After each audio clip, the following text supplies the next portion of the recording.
Assalamualaikum warahmatullahi wabarakatuh. Perkenalkan, nama saya Nadia Putri. Baiklah, di sini saya akan menyampaikan materi mengenai komplikasi menyusui pada ibu yang berjudul tentang mastitis.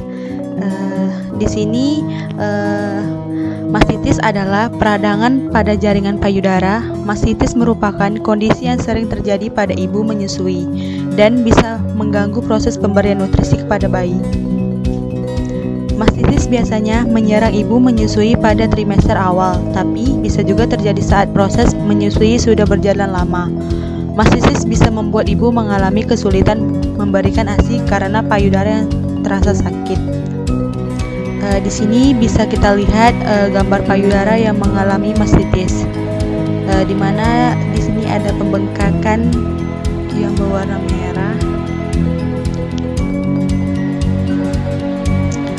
Klasifikasi mastitis menurut penyebabnya ada 3 kondisi, dibagi menjadi 3. Yang pertama, mastitis periduktal, yaitu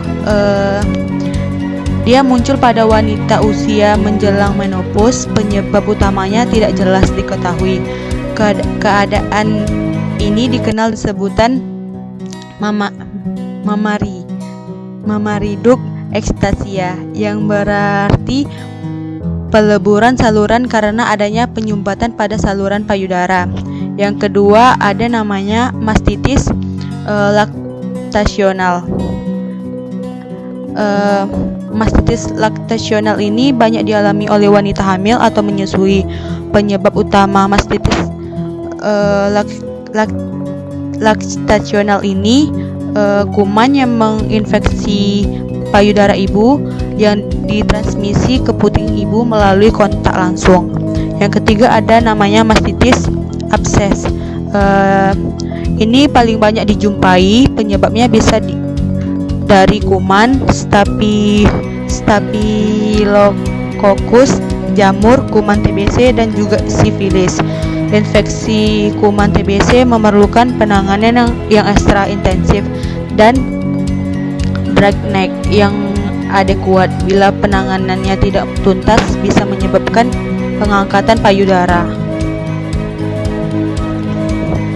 Ada juga beberapa faktor yang diduga dapat meningkatkan risiko mastitis. Yang pertama itu ada umur, paritas, serangan sebelumnya, melahirkan, gizi, faktor kekebalan dalam ASI, stres, kelelahan pekerjaan di luar rumah, dan trauma.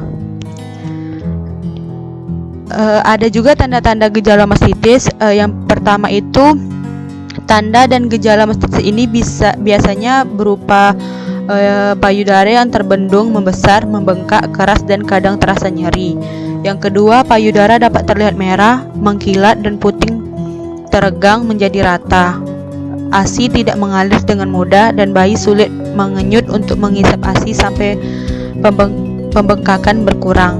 Ibu akan tampak seperti sedang mengalami flu dengan sengaja demam, rasa dingin, dan tubuh terasa pegal dan sakit. Terjadi pembesaran kelenjar getah bening ketiak pada sisi yang sama dengan payudara yang terkena. Yang kedua itu, gejala yang muncul juga hampir sama dengan payudara yang membengkak karena sumbatan ASI. Yang pertama yaitu payudara terasa nyeri, terasa keras, tampak kemerahan.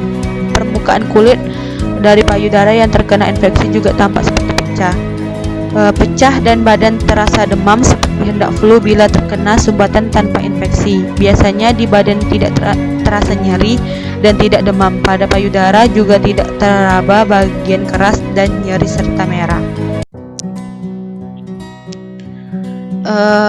Di sini dijelaskan pencegahan mastitis. Yang pertama itu menyusui secara bergantian antara payudara kiri dan kanan.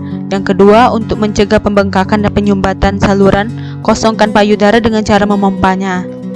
3. Gunakan teknik menyusui yang baik dan benar untuk mencegah robekan atau luka pada puting susu. 4. Minum banyak cairan. 5. Menjaga kebersihan puting susu. 6. Mencuci tangan sebelum dan sesudah menyusui. Di sini juga ada penanganan mastitis. Jika diduga mastitis, intervensi dini berupa tindakan suportif dapat mencegah perburukan. Intervensi meliputi beberapa tindakan, higienitas dan kenyamanan. Yang pertama itu bra yang cukup menyangga tetapi tidak ketat. 2. Perhatikan yang cermat saat mencuci tangan dan perawatan payudara. 3. Kompres hangat pada area terkena. 4. Masas area saat menyusui untuk memfasilitasi aliran air susu. Jangan lakukan pemijatan jika dikhawatirkan justru membuat kuman tersebut tersebar ke seluruh bagian payudara dan menambah risiko infeksi. 5. Peningkatan asupan gizi dan cairan. 6. Edukasi ibu. 7. Bayi sebaiknya terus menyusu dan jika menyusui tidak memungkinkan karena nyeri payudara atau penolakan bayi pada payudara yang terinfeksi. 8. Pemompaan teratur harus terus dilakukan. Pengosongan payudara dengan sering akan mencegah stasis air susu. Tetap berikan ASI pada bayi, terutama gunakan payudara yang sakit sesering dan selama mungkin sehingga sumbatan tersebut lama-kelamaan akan menghilang. Bayi masih boleh menyusu kecuali bila terjadi abses. Kalau demikian keadaannya untuk mengurangi bengkak, ASI harus tetap dipompa keluar. Bayi sebaiknya tetap menyusu pada payudara yang tak terinfeksi. Ini pengobatan mastitis. Antibiotik. Terapi antibiotik diberikan jika antara 12-24 jam tidak terdapat perbaikan. Terapi antibiotik meliputi ini penanganan mastitis menggunakan obat. Yang pertama penicillian resistan, penicillian C atau spolosporin. Yang ketiga ada erythromycin.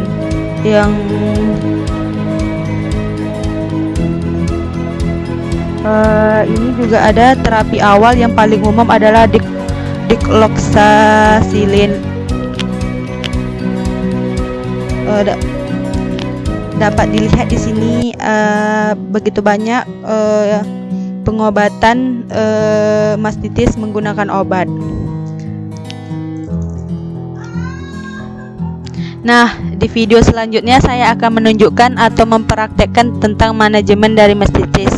Saya akan mempraktekkan bagaimana cara penanganan mastitis. Yang pertama itu kita sebelum melakukan kompres atau masas payudara kita cuci tangan dulu yang bersih agar tidak terinfeksi oleh kuman.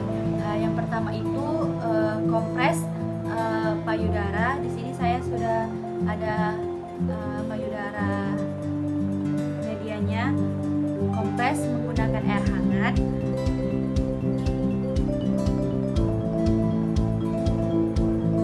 Kemudian masas payudara secara perlahan-lahan.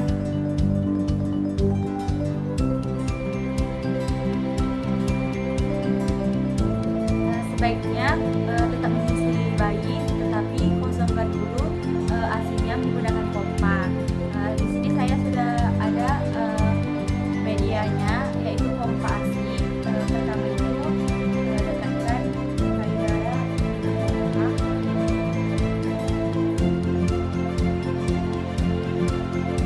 lalu pompa ASI-nya secara perlahan-lahan jika sakit hentikan, lalu pompa lagi.